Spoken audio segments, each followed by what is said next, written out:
നമ്മൾ കേവലം പ്രാർത്ഥിക്കുകയും ദൈവഭയമുള്ളവരെയും ദൈവത്തെ ആരാധിക്കുകയും ചെയ്യുന്നതുകൊണ്ട് പരീക്ഷകളിൽ നിന്നും ആപത്തുകളിൽ നിന്നും അനർത്ഥങ്ങളിൽ നിന്നുമൊക്കെ നമ്മളങ്ങൊഴിഞ്ഞു പോകും എന്ന് ദൈവത്തിന് നമ്മോട് വലിയ പ്രത്യേക സ്നേഹമുണ്ടെന്നൊന്നും നമ്മൾ വിചാരിക്കരുത്.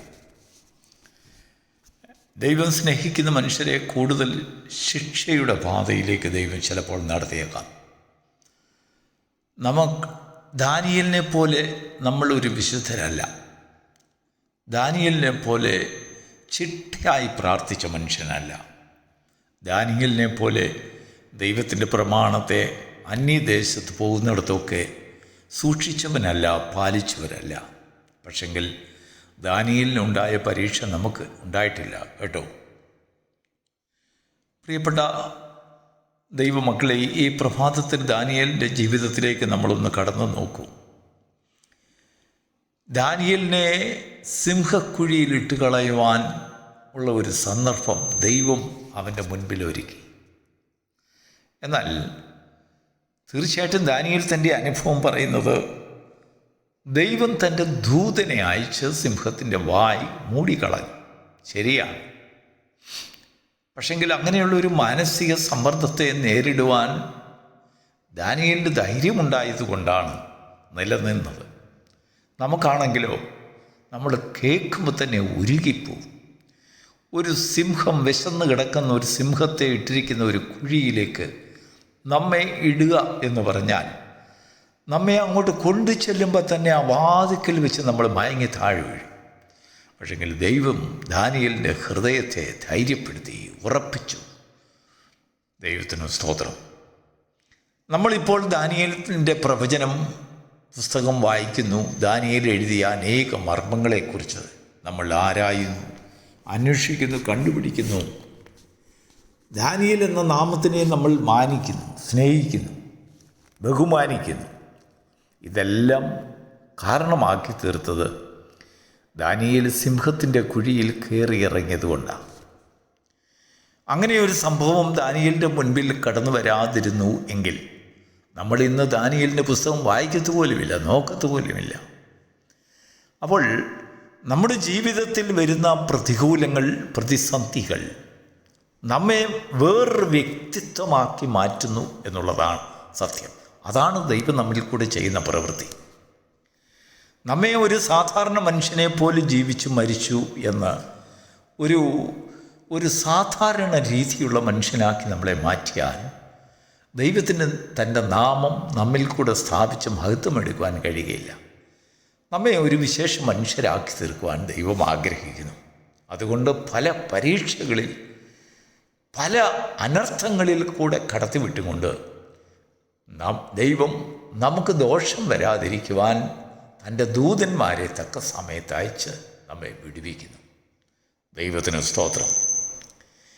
ദാനിയേലിനോടുകൂടെ ദൈവം ഉണ്ടായിരുന്നു. ദാനിയേൽ ദൈവം വിളിച്ചാൽ ഉടനെ ദാനിയേൽ ദൈവത്തിൻ്റെ സന്നിധിയിൽ അടുത്ത് ചെല്ലും. അപ്രകാരം തന്നെ ഭൂമിയിൽ വെച്ച് ദാനിയേൽ ദൈവത്തോട് നിലവിളിച്ചാൽ ദാനിയേലിൻ്റെ അപേക്ഷകളെ കേൾക്കുവാൻ ദൈവവും ഇറങ്ങി വരും. എങ്കിലും പച്ച ജീവനത്തോട് നിർത്തി ഉരുക്കി ഒന്നല്ല, രണ്ടല്ല, മൂന്നല്ല, അനേകം പ്രാവശ്യം ചില സഹോദരന്മാർ ബാബേൽ കൊട്ടാരത്തിൽ അനുഭവിച്ച വേദനകൾ ഒന്നൊന്നായി എഴുതിയാൽ നമ്മൾ ദാനിയേൽ പ്രവചനം മാത്രമേ ഒരുപക്ഷെങ്കിലും വായിച്ചിട്ടുള്ളായിരിക്കാം. അങ്ങനെ എത്രയോ ദാനിയേൽ പ്രവചനങ്ങൾ ജീവിതത്തിൽ സംഭവിച്ചിട്ടുള്ള പുരുഷന്മാർ ഇസ്രായേൽ ദേശത്തുണ്ട്. അവരുടെ തലമുറകളുണ്ട്. നോക്കൂ, ഇപ്പോൾ ദൈവത്തിൻ്റെ ആത്മാവ് നമ്മെ എടുത്ത് കാണിക്കുന്നത് ദാനിയേലിന്. ഇന്ന് പകൽക്കാലം ഈ ദാനിയേലിനെ കാണിച്ചുകൊണ്ട് ദൈവത്തിൻ്റെ ആത്മാവ് നമ്മെ ഒരു കാര്യം വെളിപ്പെടുത്തി തരുവാൻ ആഗ്രഹിക്കുന്നു. ദാനിയേൽ പ്രവചനം 2-ാം അധ്യായത്തിൻ്റെ അതിൻ്റെ 14-ാം വാക്യം എൻ്റെ ആത്മാവിനോട് വളരെ അധികം എന്നെ ഉത്തേജിപ്പിച്ച, എന്നെ ധൈര്യപ്പെടുത്തിയ, ആശ്വസിപ്പിച്ച, പ്രബോധിപ്പിച്ച, ആലോചന തന്ന ഒരു വാക്യമാണ്. അതിങ്ങനെയാണ് വായിക്കുന്നത്. എന്നാൽ രാജാവിൻ്റെ അകമ്പടി നായകനായി ബാബേലിലെ വിദ്വാൻമാരെ കൊന്നുകളവാൻ പുറപ്പെട്ട അരിയോക്കിനോട് ദാനിയേൽ ബുദ്ധിയോടും വിവേകത്തോടും കൂടെ ഉത്തരം പറഞ്ഞു. എന്താണ് ദാനിയേൽ പറഞ്ഞതെന്നറിയാമോ? രാജസന്നിധിയിൽ നിന്ന് ഇത്ര കഠിന കൽപ്പന പുറപ്പെടുവാൻ സംഗതി എന്ത്? ദൈവത്തിന് സ്തോത്രം. ഇന്ന് നമ്മുടെ ജീവിതത്തിൽ ഇങ്ങനെ സൗമ്യമായ ഒരു വാക്ക്, കഷ്ടങ്ങളുടെ മധ്യത്തിൽ അനർത്ഥമാണ് നമ്മുടെ മുൻപിൽ, നമുക്ക് കണ്ടെത്തുവാനും പരിഹരിക്കുവാനും കഴിയാത്തതായ അനേക കുടുക്കുകൾ നമ്മുടെ മുൻപിലുണ്ട്. ആ സമയത്ത് ദൈവം നമുക്ക് വിവേകവും ബുദ്ധിയുമുള്ള ഒരു ആത്മാവിനെ നമ്മുടെ ഹൃദയത്തിൽ തരുമ്പോൾ നമ്മുടെ ഉള്ളിൽ നിന്ന് ഒരു ചോദ്യം ഉയരും: ഇത്ര കഠിനമായ ഉത്തരവ് രാജസന്നിധിയിൽ നിന്നും പുറപ്പെടുവാൻ കാരണമെന്ത്? സ്തോത്രം. ആ അന്വേഷണം, വിവേകത്തോടു കൂടിയ അന്വേഷണം, അത് നമ്മെ ചില ദൈവഭാഗത്തേക്ക് നമ്മെ അടുപ്പിക്കുന്നതാണ്. നമ്മെ മാത്രമല്ല, ഒരു വലിയ കൂട്ടം ജനത്തെ രക്ഷിക്കുവാൻ മരണത്തിന് വിധിക്കപ്പെട്ട തൂക്കുകയറിന് മാത്രം ഇനിയും അവസരമുള്ളതായ എത്രയോ ജീവിതങ്ങളെ അവരുടെ ആ ദുരവസ്ഥയിൽ നിന്ന് അവരെ രക്ഷിച്ച് കർത്താവിലേക്ക് നേടുവാൻ, അനേകരുടെ മുൻപിൽ സാക്ഷ്യമാക്കി നിൽക്കുവാൻ, ഒരു വ്യക്തിത്വമുള്ള ജീവിതങ്ങളാക്കി ഭൂമിയിൽ വളർത്തുവാൻ അവരെ സഹായിക്കുന്ന ഒന്നാണ് വിവേകവും ജ്ഞാനത്തോടും ബുദ്ധിയോടും കൂടിയുള്ള 2-3 വാക്കുകൾ. ഒരു പക്ഷെങ്കിൽ നമുക്കാണ് ഒരു കൊല നിശ്ചയിച്ചു കൊണ്ടുവരുന്ന ഒരു സേനാധിപതിയുടെ മുൻപിൽ വെച്ച് നമ്മൾ അകപ്പെടുന്ന സമയത്ത് നമ്മൾ ഭയപ്പെട്ട്, ചിലപ്പോൾ ഭയവിഹുലരായി, നമ്മൾ ഒരു പക്ഷെങ്കിൽ അങ്ങ് തുള്ളിച്ചാടി ചിലപ്പോൾ ഭയത്തോടുകൂടി ഒരു പാട്ട് പാടുകയോ പ്രാർത്ഥിക്കുകയോ ഒക്കെ ചെയ്തെന്നിരിക്കും. പക്ഷെങ്കിൽ ദാനിയേൽ അങ്ങനെയല്ല ചെയ്തത്. തൻ്റെ പാട്ടും പ്രാർത്ഥനയൊക്കെ തൻ്റെ വ്യക്തിപരമായി ദൈവത്തോട് കഴിക്കുന്നതായ ഒരു ജീവിതം. എന്നാൽ ഭൂമിയിൽ വെച്ച് തനിക്ക് ഒരു ഉത്തരവാദിത്വമുണ്ടായിരുന്നു: ജ്ഞാനത്തോടും വിവേകത്തോടും ബുദ്ധിയോടും കൂടെ നിൻ്റെ എതിരാളിയോട് സംസാരിക്കുക. ദൈവത്തിന് സ്തോത്രം. കടിച്ചു മുറിച്ചൊന്നും പറയാതിരിക്കുക, പൊട്ടിത്തെറിച്ച് പറയാതിരിക്കുക. അനർത്ഥം നിൻ്റെ മേലിൽ കൊണ്ടുവന്ന് നിന്നെ അടുത്ത നിമിഷത്തിൽ കൊല ചെയ്യുവാൻ പോകുന്ന, അതിന് വാളൂരി വന്നിരിക്കുന്ന ഒരു ശത്രുവിനോട് നീ ബുദ്ധിയോടും ജ്ഞാനത്തോടും വിവേകത്തോടും കൂടെ 2 വാക്ക് പറയുമ്പോൾ ആ അനർത്ഥം വിചാരിച്ചു വന്നവൻ അവിടെ നിൽക്കും. ദൈവത്തിന് സ്തോത്രം. ദാനിയേൽ പിന്നീട് ആ സേനാധിപതിയോട് സംസാരിച്ചതിന് ശേഷം ദാനിയേൽ പറയാണ്: ഞങ്ങൾക്ക് അല്പസമയം തരണം. ദാനിയേൽ ചോദിച്ചതായ അല്പസമയം എന്തിനു വേണ്ടിയാണെന്നറിയാമോ? അവരുടെ ജീവിതത്തിൽ എന്തെങ്കിലും പ്രശ്നങ്ങൾ പരിഹരിച്ച് ആർക്കെങ്കിലും എന്തെങ്കിലും പണം എടുത്തു കൊടുക്കുന്നതിനോ ആർക്കെങ്കിലും എഴുതി വയ്ക്കുന്നതിനോ മറ്റൊന്നിനുമല്ല. ഞങ്ങൾക്ക് അല്പസമയം തരണം. ആ അല്പസമയം അനുവദിച്ചു കിട്ടിയപ്പോൾ ദാനിയേൽ തൻ്റെ കൂട്ടുകാരുമായി ദൈവത്തിൻ്റെ സന്നിധിയിൽ മുട്ടുമടക്കി. അവർ കേട്ടതായ രാജകൽപ്പനയുടെ മുൻപിൽ അത് എഴുതിക്കൊണ്ടുവന്ന് ദൈവത്തിൻ്റെ സന്നിധിയിൽ വെച്ചു. കർത്താവേ, ഇതിന് മുഖാന്തരമായി ഞങ്ങളെ നടത്തുന്നതായ ഈ പാതയിൽ ഞങ്ങൾക്ക് എന്തുത്തരം പറയേണ്ടു എന്ന് ഞങ്ങളുടെ ആത്മാവിനോട് സംസാരിക്കണം. സ്തോത്രം. നമ്മുടെ മുൻപിൽ നമുക്ക് തരുന്നതായ അല്പസമയം ദൈവത്തോട് ആലോചന ചോദിക്കുന്ന സമയമായി തീരട്ടെ. ഈ അല്പസമയം നമുക്ക് ലഭിക്കുന്നത് നമ്മുടെ ബുദ്ധിയെയും ജ്ഞാനത്തെയും ആശ്രയിച്ചിരിക്കും.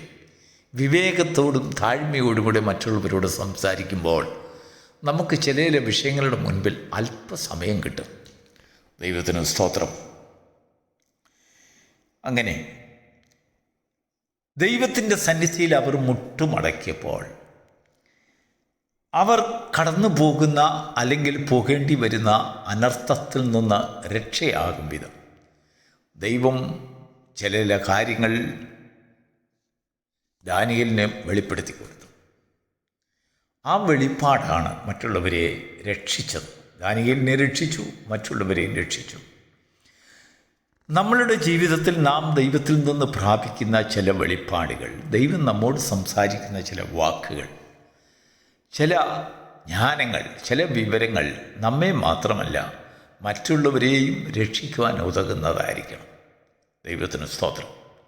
ഈ പ്രഭാതത്തിൽ ദൈവത്തിൻ്റെ ആത്മാവ് നമുക്ക് ബുദ്ധി ഉപദേശിക്കുന്നത് ശത്രുവിൻ്റെ മുൻപിൽ നാം ചോദിച്ചു വാങ്ങുന്ന അല്പസമയം അത് നമ്മുടെ കാര്യത്തിന് വേണ്ടിയല്ല, ദൈവത്തിൻ്റെ സന്നിധിയിൽ മുട്ടുമടക്കുവാൻ വേണ്ടി ഉപയോഗിക്കുമെങ്കിൽ നാം പ്രതീക്ഷിക്കുന്ന വിഷയങ്ങളിൽ അല്ലെങ്കിൽ നാം ഭയപ്പെടുന്ന ചില വിഷയങ്ങളുടെ മുൻപിൽ ദൈവം വലിയ പ്രവൃത്തികളെ ചെയ്യുവാൻ തൻ്റെ ദൂതന്മാരെ പറഞ്ഞയക്കും. സ്തോത്രം. നിങ്ങൾക്ക് വിശ്വസിക്കാൻ കഴിയുന്നുണ്ടോ? കഴിഞ്ഞ കാലങ്ങളിൽ നിങ്ങളുടെ ശത്രുക്കളോട് കടിച്ചു കീറുന്ന സ്വഭാവത്തോട് മറുതലിച്ച് സംസാരിച്ചിട്ടുണ്ടെങ്കിൽ നിൻ്റെ അഭിപ്രായത്തെ ഒന്ന് മാറ്റി നോക്കൂ. നീ വിശുദ്ധനാണ്, പ്രാർത്ഥിക്കുന്നവനാണ്, ആരാധിക്കുന്നവനാണ്, ദൈവത്തെ നേരിട്ടറിയാം, ദൈവത്തിന് നിന്നെ നേരിട്ടറിയാം, നല്ല ബന്ധമാണ് ദൈവവുമായിട്ടുള്ളത്. എങ്കിലും അനർത്ഥം നിനക്കും ഭവിക്കത്തക്കവണ്ണമാണ് ലോകത്തിൽ ദൈവം ഫിക്സ് ചെയ്തിരിക്കുന്നത്. എന്നാൽ അതിൽ നിന്ന് ഒഴിഞ്ഞു പോകുവാൻ ദൈവം നിൻ്റെ ശത്രുക്കളോട് സംസാരിപ്പാൻ നിൻ്റെ നാവിന്മേൽ വിവേകമുള്ള വാക്കുകൾ തരും, ജ്ഞാനവും ബുദ്ധിയുമുള്ള വാക്കുകൾ തരും.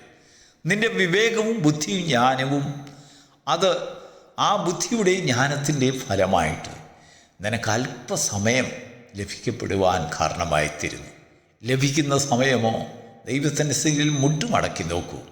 പ്രശ്നങ്ങളുടെ പരിഹാരം ദൈവം അവിടെ വെളിപ്പെടുത്തും. God bless you.